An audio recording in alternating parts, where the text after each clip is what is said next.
હા, અમે દર વર્ષે ઇન્દ્રપ્રસ્થ યુવક મંડળના તરફથી આયોજન કરીએ છીએ, જેમાં દર વર્ષે અમારા પોતાના પપ્પા એઝ વેલ એઝ જેટલા બી પપ્પા છે બરોડાના અને બરોડાના બહારના, એ બધા અહીંયા વિસર્જિત થાય છે, તમે જોઈ શકો છો.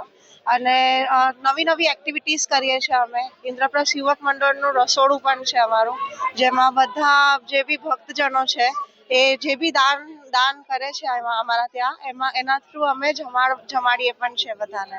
આજે ઇન્દ્રપ્રસ્થના રાજાનું વિસર્જન થઈ રહ્યું છે. બહુ ભક્તિભાવપૂર્વક વિસર્જન ચાલુ છે. અત્યારે આરતી પણ ચાલી રહી છે. ઇન્દ્રપ્રસ્થ કુંડ છેલ્લા સતત 6 વર્ષથી અમે આ કુંડ ઉભો કરીએ છીએ. દર વખત કંઈક ને કંઈક નવી ટેકનોલોજીનું ઇનબિલ્ટ અને વધારે કરતા જે આ વખતે અમે ઇન્ડસ્ટ્રીયલ પ્લાન્ટ લગાવ્યો છે અહીં આગળ. આજે અમારી એક લક્ષ્યાંક 1500 મૂર્તિઓનું છે. મોડી રાત સુધી 3000-4000 પ્રતિમાઓનું વિસર્જન થાય. વી આર રેડી, અમારા કાર્યકર્તાઓ રેડી છે. પણ ખાસ કરીને પ્લાસ્ટિક ઇકો ફ્રેન્ડલી ઝોન જાહેર કર્યો છે. અમે પ્લાસ્ટિકની લઈને સંપૂર્ણ અમે અહીં બેન્ડ મૂક્યો છે.